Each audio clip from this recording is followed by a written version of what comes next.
बिस्मिल्लाहिर्रहमानिर्रहीम। अस्सलाम वालेकुम। उम्मीद है फ्रेंड्स कि आप सब खैरियत से होंगे। फ्रेंड्स, आज की वीडियो में हम डिस्कस करेंगे कि केट कॉलेज की जनरल स्टूडेंट्स ये जानना चाहते हैं कि केट कॉलेजेस की जो इंटरव्यू होते हैं उनमें क्या क्वेश्चन पूछे जाते हैं और क्या क्या होता है। तो मैं आज आप लोगों को इस वीडियो में बताऊंगा कि जब आप केट कॉलेज की जो एंट्री टेस्ट है जब आप वो क्लियर करते हैं तो उसके बाद क्या प्रोसीजर होती है, क्या क्या चीज़ें होती हैं, इंटरव्यू किस तरह होती है, ये सारी चीज़ें हम आज की इस वीडियो में डिस्कस करेंगे। तो फ्रेंड, जब आप एंट्री टेस्ट क्लियर करें तो मैं आपसे ये इसलिए शेयर कर रहा हूँ कि रिसेंटली मैंने टेस्ट दिया है कैट कॉलेज का और मैं इंटरव्यू भी हुआ है, तो मैंने सोचा कि आप लोगों से ये बातें शेयर करूँ। तो फ्रेंड्स, जब आप लोगों का टेस्ट क्लियर हो जाए यानी आप इंटर टेस्ट जो है वो पास करें तो उसके बाद आप लोगों को फिर मेडिकल टेस्ट के लिए बुलाया जाएगा और इंटरव्यू के लिए बुलाया जाएगा। तो सबसे पहले जब आप जाते हैं कैट कॉलेज में तो मेडिकल टेस्ट होता है सबसे पहले, यानी कि जिसमें जो चेस्ट है उसकी चेकिंग होती है या हमारी जो हाइट है और वेट है ये सारी चीज़ें चेक हो जाती हैं। उसके बाद जनरली इंटरव्यू के लिए फिर टाइमिंग होती है, यानी कि हम सब स्टूडेंट्स बैठे थे। मैंने आपसे कहा कि मैंने अभी रिसेंटली दिया है ना, तो हम स्टूडेंट्स बैठे थे। तो मेरे ख्याल से इस तरह सारे स्टूडेंट जो हैं मेडिकल टेस्ट के बाद फिर थोड़ा सा वेट करते हैं अबाउट इन हाफ आवर। हम बैठे थे, हमारे साथ कुछ टीचर्स थे और हमें कुछ बातें भी कर रहे थे बायोडाटा के अलावा, बायोडाटा के मुतालिक। तो जब इंटरव्यू का टाइम आया तो हम रूम में बैठे थे और principal sir, I think principal sir थे, वो अपने ऑफिस में बैठे थे, हम उनके ऑफिस में गए, बाहर बैठे थे। तो एक एक स्टूडेंट जो था वो इंटरव्यू के लिए एंटर हो रहा था। तो जब मेरी बारी आई तो मैं एंटर हुआ। तो मैं मुझसे जो जो क्वेश्चन पूछे गए थे और आप लोगों को भी क्या क्या करनी चाहिए इंटरव्यू में, मेरे मुताबिक जो मेरी राय है आप लोगों को उस के मुताबिक मैं आपको कुछ मालूमात दूंगा कि मैंने क्या क्या चीज़ें देखी, क्या क्या गलतियाँ की, आप लोगों को क्या क्या नहीं करना चाहिए, क्या करना चाहिए, सब अब मैं आपको इस वीडियो में बताऊंगा। तो जब सबसे पहले आप इंटरव्यू के लिए रूम में एंटर होते हैं तो फ्रेंड्स प्लीज़ बी कॉन्फिडेंट। आप कॉन्फिडेंस 100% श्योरिटी के साथ आप एंटर हो रूम में, यानी कि लेजीनेस आप शो ना करें बल्कि फुल कॉन्फिडेंस के साथ आप एंटर हो। कुछ भी नहीं होता, लेकिन जब आप एंटर हो जाए तो आप खड़े हो जाए वहाँ पर, यानी कि जब एंटर हो जाए तो पहले रूम में सलाम करें कि अस्सलाम वालेकुम सर। उसके बाद आप खड़े हो जाएं और जब तक आपको टीचर ना कहे कि सिट डाउन तो ना बैठे, बस खड़े रहे। जब आपको कहा जाए कि सिट डाउन तो फिर आप चेयर पर बैठ सकते हैं। जब आप बैठ जाए तो मुझसे जो पहला क्वेश्चन था जो सर ने पूछा था वो ये था कि इंट्रोड्यूस योर सेल्फ। तो मेरे ख्याल में जनरली सब स्टूडेंट से यही जो क्वेश्चन है कि इंट्रोडक्शन का जो क्वेश्चन है ये सबसे पूछा जाता है।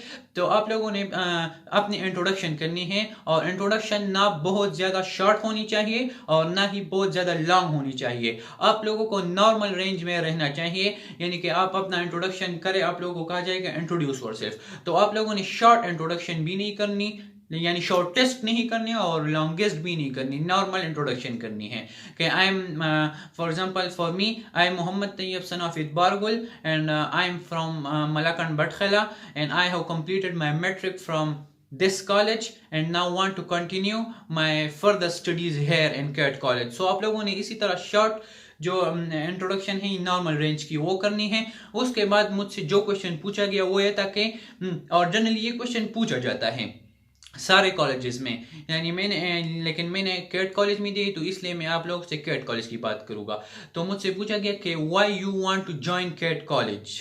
तो ये क्वेश्चन भी तकरीबन सारे बच्चों से पूछा जाता है, सब स्टूडेंट से, कि आप लोग क्यों ज्वाइन करना चाहते हैं हमारे कॉलेज को। तो आप लोगों ने इस तरह आंसर देना है कि वो जो अदर स्टूडेंट्स ने दिए वो उनसे ज़रा मुख्तलिफ हो। यानी कि आप लोगों ने सोचा होगा कि जनरली ये आंसर दिया जाता है कि सर मैं आर्मी को ज्वाइन करना चाहता हूँ नियर फ्यूचर में, सो इसलिए मैंने अपने लिए कैट कॉलेज को चूज़ किया है।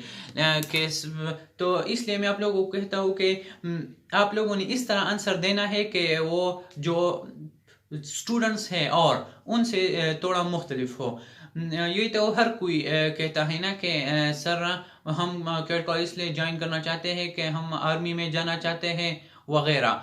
तो आप लोग इस तरह भी क्वेश्चन को आंसर कर सकते हैं कि सर यहाँ पर स्टडी के बाद, यहाँ पर एडमिशन करने के बाद मुझे पता है कि मेरी माइंड की एक्सपोजर हो जाएंगी, मेरी माइंड बहुत कुछ मैं सीखूंगा यहाँ पर, और मुझे यहाँ पर जो माहौल, जो इन्वायरमेंट प्रोवाइड होगा उसमें मैं मेंटली और फिजिकली बहुत जो मैं फिट होऊंगा, मुझे पता है।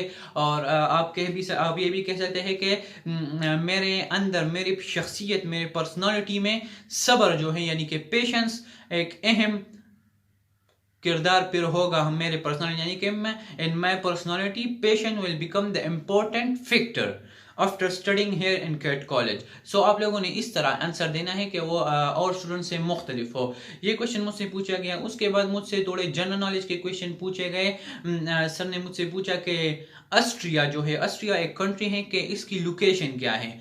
तो मुझे ये क्वेश्चन नहीं आ रहा था, तो मैं आप लोगों से ये बात भी शेयर करूंगा कि जब आप लोगों को कोई क्वेश्चन नहीं आ रहा हो, यानी कि आप 100% उस पर श्योर ना हो, तो आप प्लीज आप आंसर ना करें उस क्वेश्चन को, या आप सिर्फ कहें सर को कि सॉरी सर। ये बेस्ट आंसर है उस क्वेश्चन का जिसका आपको जवाब नहीं आ रहा हो, और जिसका आपको जवाब आ रहा हो 100%, तो आप वो आंसर करें फिर। लेकिन जब आपको क्वेश्चन का आंसर नहीं आया तो आप खुद से ना बताए, यानी कि आप ये ना सोचे कि या ठीक होगा या गलत होगा, बस मैंने बता दिया। नहीं, आप लोगों ने ये काम नहीं करना, बल्कि अगर आप 100% श्योर हो तब आपको आंसर देना चाहिए, वरना आप आंसर ना दे बल्कि सॉरी सर कहे। तो मैंने भी सॉरी सर कहा, मुझे नहीं आ रहा था इसका आंसर। इसके अलावा मुझसे पूछा गया कि अमेज़न फॉरेस्ट जो है उसकी लोकेशन क्या है, वो किस कंट्री में है, तो ये भी मुझे नहीं आ रहा था। तो मैंने इसके लिए भी सॉरी किया, यानी कि मैंने ये नहीं सोचा कि मैं खुद से एक कंट्री बता दूंगा कि ये है बस।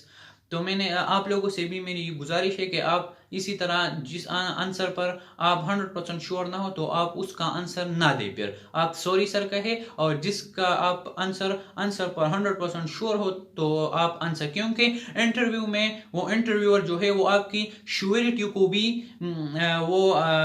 आपकी श्योरिटी मैटर करता है कि ये स्टूडेंट्स अपनी बात पर कितना श्योर है, कितना परसेंट ये अपनी बात पर श्योर है ना। आप लोगों से ये भी मैं कहूँगा कि आप श्योर रहें, यानी कि जिस क्वेश्चन का आपको आंसर आ रहा हो तो उसका जवाब दे, जिसका नहीं आ रहा हो उसका ना दे। इसी तरह मुझसे ये भी पूछा गया कि वर्ल्ड वॉर 1 जो है वो कब स्टार्ट हुआ, तो ज़ाहिर सबको पता है। इसी तरह और भी क्वेश्चन मुझसे जनरल नॉलेज किए गए कि सहारा डिजर्ट कहाँ पर हुआ, कि उसकी लोकेशन क्या है, तो ये भी मेरे ख्याल में पता होगा आप लोगों को, अफ्रीका है उसकी लोकेशन। और फिर मैंने ये क्वेश्चन बाद में देखे इनके आंसर। तो अमेज़न फॉरेस्ट भी मैं आपसे शेयर करूँ कि अमेज़न फॉरेस्ट ब्राज़ील में लोकेटेड है, और इसी तरह ऑस्ट्रिया की जो लोकेशन है वो किस कॉन्टिनेंट में है, तो वो यूरोप में है।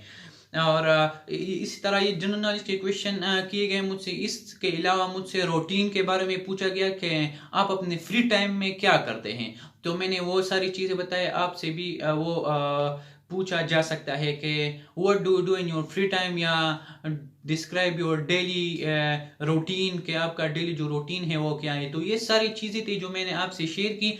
ये मैंने आप लोग से इस तरह इसलिए शेयर की कि मुझसे ये क्वेश्चन पूछे गए थे, मैं गया था, मैंने सब हालात वहाँ पर सब कुछ देखा, तो इसलिए मैंने सोचा कि फ्रेंड्स के साथ भी ये शेयर करूँ, ताकि अगर वो भी जाना चाहते हैं या जाए तो इन चीज़ों का ख्याल रखे। नेक्स्ट वीडियो तक मुझे इजाज़त दीजिए। शुक्रिया। अस्सलाम वालेकुम।